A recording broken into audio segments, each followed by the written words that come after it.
आज हम लोग बात कर रहे हैं time independent Schrodinger wave equation की। जैसा कि हम लोगों ने अपने लास्ट लेक्चर्स में देखा कि श्रोडिंगर ने किस तरह से time dependent wave equation derive की या बनाई थी, किसकी हेल्प लेते हुए, क्वांटम मैकेनिक्स की हेल्प लेते हुए। अब उसी को आगे बढ़ाते हुए टाइम डिपेंडेंट वेव इक्वेशन जो है वो कन्वर्ट की गई टाइम इंडिपेंडेंट वेव इक्वेशन में। अब इस वेव इक्वेशन के बारे में अगर हम बात करें तो ये वेव इक्वेशन एग्जैक्टली सिमिलर है टाइम डिपेंडेंट की। दैट मींस मेथड जो है डिराइव करने का एग्जैक्टली लगभग सेम है जैसा कि हम लोगों ने टाइम डिपेंडेंट में किया था। अब अगर हम लोग पीछे देखें तो जो नॉर्मल वेव इक्वेशन थी वो वेव इक्वेशन थी psi of xt is equals to a exponential of iota की x minus omega t।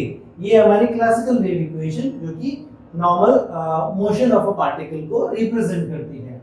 अब इसको क्या किया, इस इक्वेशन को मॉडिफाई किया with the help of de Broglie's wavelength. इसमें जैसे कि हमको k पता है, k क्या है, k is wave number and this wave number is given by k is equals to 2 pi by lambda। अब हम लोगों ने अब हम लोग कौन सा कांसेप्ट यूज करेंगे, हम लोग यूज करेंगे क्वांटम मैकेनिक्स का। जैसे कि हमको मालूम है जो de Broglie's wavelength lambda is equals to h upon p। अब ये h upon p जो है इसको हम लोग यूज करते हैं तो हमारे पास ये 2 pi by lambda is h upon p। ये h हो गया एंड p हमारा ऊपर आ गया। अब ये जो हो गया k is equals to 2 pi p by lambda। अब as we know that कि जो h upon 2 pi है this can be written as or represented as h cross, so we can write as p upon h cross। This is k। Since h cross or h hat is reduced Planck's constant, this can be written as h upon 2 pi। अब आगे बढ़ते हैं next step में। Omega उठाया, omega is angular frequency, that is angular frequency. अब ये जो angular frequency है it is given by 2 pi nu. अब ये जो ओमेगा इज 2 pi न्यू, अब 2 pi न्यू। अब as we know that E is equals to h nu, since nu is equals to h it is E upon h।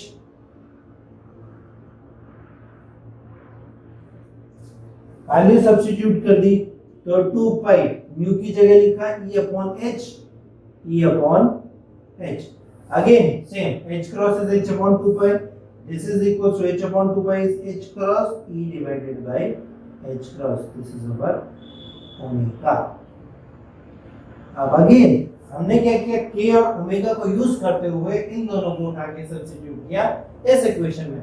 जब यहाँ पर substitute करते हैं तो हमारी जो वेव इक्वेशन है psi xt is equals to a exponential of iota। अब नेक्स्ट था हमारा kx, यहाँ पर हमने डाला k, that is p upon h cross, p upon h cross x minus of et था, e की जगह हम लोगों ने अपना डाला सॉरी नेक्स्ट था ओमेगा t एंड ओमेगा में हम लोगों ने डाला e upon h cross, e upon h cross t। अब यहां तक रहने दे। अब हमने इसको क्या किया कि दो अलग अलग कंपोनेंट में डिवाइड कर दिया। दैट मींस हमने क्या किया, a exponential of i upon h cross px and exponential of minus of I upon h cross t। That means हमारा ये जो वेव फंक्शन था psi of xt, हम लोगों ने इसको दो पार्ट में अलग अलग डिवाइड कर दिया। पहला पार्ट है ये पार्ट जो है that depends upon the function x and ये टाइम डिपेंडेंट पार्ट है। तो हमने time dependent and time independent part that is special part अलग अलग कर दिया। अब अगर इसको देखें तो ये क्या है, time independent and it is only function of x। तो हम लोग लिख सकते हैं psi x e raised to power minus I upon h cross et, that is equation number first, psi of x t। अब जैसे कि टाइम डिपेंडेंट में क्या किया था हम लोगों ने, ये जो वेव फंक्शन साइन था उसको once with respect to t and twice with respect to x differentiate किया था। सेम हम लोग यहाँ पर भी इस इक्वेशन को once with respect to t and twice with respect to x differentiate करेंगे। तो differentiating equation first with respect to t, once इसको with respect to t differentiate किया, psi of del psi of xt divided by del t, it is equal to with respect to t, तो ये इसके लिए constant as it is आ जाएगा psi x, इसको differentiate किया तो पहले ये e raised to power minus I upon h cross e t as it is, फिर इसको ये नीचे आ जाएगा that is minus I upon h cross ये आ जाएगा। अगेन इसको रीअरेंज किया हम लोगों ने, ये हो जाएगा minus of I upon h cross e sine x और साथ में बचा e raise to power minus of I h cross e t। That is equation number second. ये हो गया हमारा del psi of x t upon del t की value. अब नेक्स्ट आगे बढ़ते हैं। तो अब ये हम लोगों ने इसको with respect to t once differentiate किया। अब again differentiating partially equation number first with respect to x twice, दो बार करना है। तो हम लोगों ने पहले लिया del psi x t upon del x is equals to psi x को किया del psi x upon del x, साथ में as it is e raised to power minus of I h cross e t। once again second time differentiate किया del square psi x t divided by del x square, it is equals to del square x upon del x square, sorry del square psi x upon del x square e raised to power minus I upon h cross e t। ये हो गया हमारा second time partial differentiate. Let it be equation number third.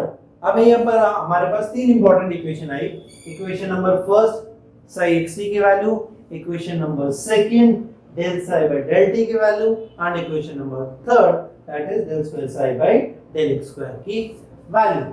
अब आगे बढ़ते हैं।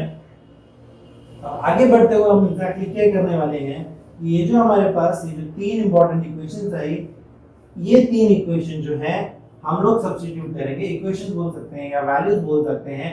इन तीन values को हम लोग सब्स्टिट्यूट करेंगे Schrödinger's time dependent wave equation में। क्यों? क्योंकि हम लोग डिपेंडेंट को इंडिपेंडेंट में कन्वर्ट करेंगे। तो substituting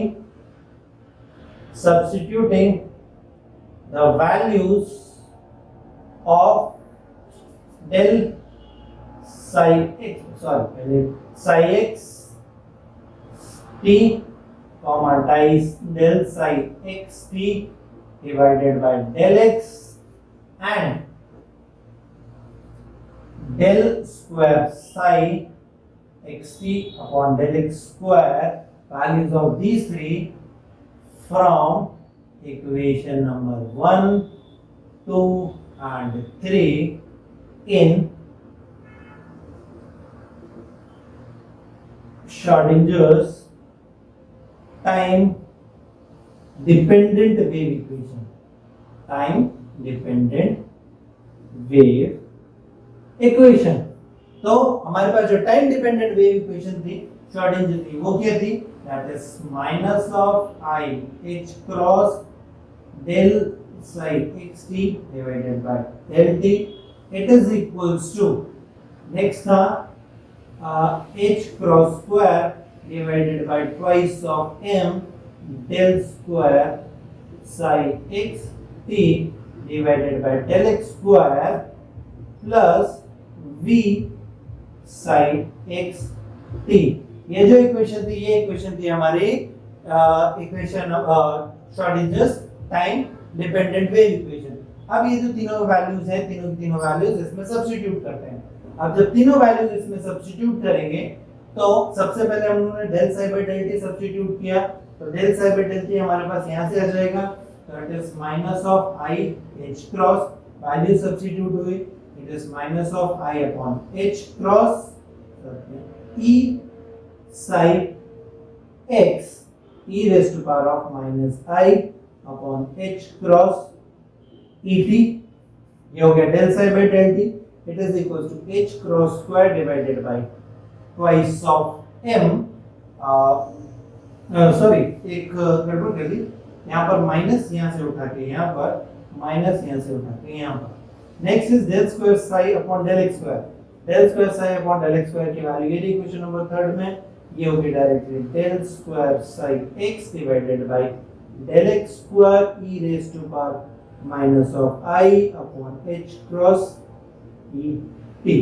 सेकंड क्वेश्चन हो गया plus v sine x t from equation number 1, ये डायरेक्टली हो गया sine x e raise to power minus i upon h cross e t। अब ये जो इक्वेशन आई हमारे पास, इस इक्वेशन को हम लोग सिंपलीफाई करेंगे। अब इस इक्वेशन को सिंपलीफाई किया, h क्रॉस से h क्रॉस कैंसिल आउट हो जाएगा, iota iota iota square is -1, इस माइनस से माइनस कैंसिल आउट हो जाएगा हमारे पास, ये पूरा का पूरा खत्म, हमारे पास सिर्फ और सिर्फ बचेगा that is e sin x e raised to power minus iota h cross et, it is equals to, ये पूरी की पूरी term as it is minus h cross square divided by twice of m del square sin x divided by del x square exponential of minus I upon h cross e t plus v sin x e raised to power minus I upon h cross e t। अभी हम लोग right hand side और left hand side में अगर ध्यान से देखेंगे तो exponential of minus I upon h cross e t दोनों चीज कॉमन है, तो यहाँ से ये चीज कॉमन निकल के एंड यहाँ से दोनों कैंसिल आउट हो जाएगी और अल्टीमेटली हमारे पास बचेगा e of sin x is equals to, ये चला गया हमारे पास minus of h cross square divided by twice of m del square sin x upon sin x square plus v sin x, यहाँ तक बचा। अब इस इक्वेशन को अगेन हम लोगों ने रीअरेंज किया, दैट मीन इस पूरी को इक्वेशन को लेफ्ट हैंड साइड लेके चले गए, तो हमारे पास बचा h cross square divided by twice of m del square sin x divided by del x square plus e sin x minus of v sin x is equal to 0। Again इसको और rearrange किया, del square sin x divided by del x square plus 2m divided by h cross square। आगे next हम लोगों ने e minus v sin x is equal to 0 किया, यहाँ पर e of sin x v of sin x का तो sin x common निकाल लिया, that means e minus v जो है एक फंक्शन है, ऑपरेटर है जो कि ऑपरेट हो रहा है फंक्शन sin x के ऊपर। तो अब यहाँ से ध्यान से देख, अब इसको ध्यान से देखें तो ये जो इक्वेशन है हमारे पास लास्ट में, ये जो इक्वेशन है this equation is known as time independent Schrodinger wave equation. क्यों? क्योंकि ये जो वेव इक्वेशन है सिर्फ और सिर्फ फंक्शन x के ऊपर डिपेंड कर रही है, या बोल सकते हैं mass of the particle and energy उसी के ऊपर डिपेंड कर रही है, क्योंकि यहाँ पर टाइम डिपेंडेंट पार्ट जो था वो एक्सक्लूड हो गया है, क्योंकि यहाँ पर t कहीं पर भी नहीं आता है। अगर इसको थोड़ा सा और एक्सटेंड करें आगे की तरफ, तो अब ये जो था ये ऐसे पार्टिकल के लिए था जहां पर हम लोगों ने energy and potential energy, total energy E and potential energy V दोनों के बारे में बात की। बट अगर फ्री पार्टिकल की बात करें तो फॉर अ फ्री